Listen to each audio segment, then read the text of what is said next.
Hello and welcome. मैं हूं chef Sanjeev Kapoor. आप सबको मेरा प्यार भरा नमस्कार।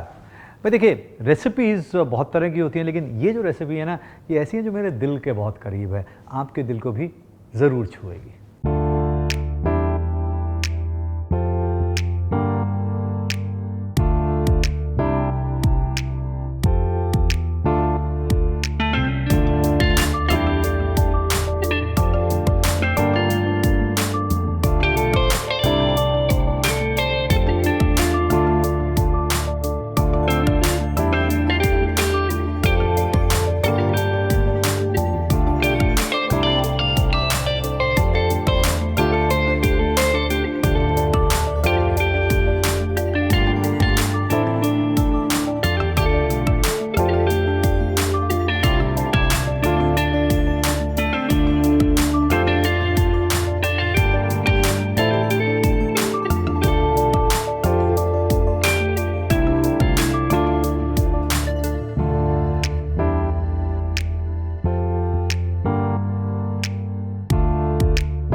भाई लोग कहते हैं कि हमारे चैनल को आप लाइक कीजिए। मैं कहता हूँ नहीं नहीं नहीं, आपकी जो रेसिपी है वो सबको लाइक करनी चाहिए।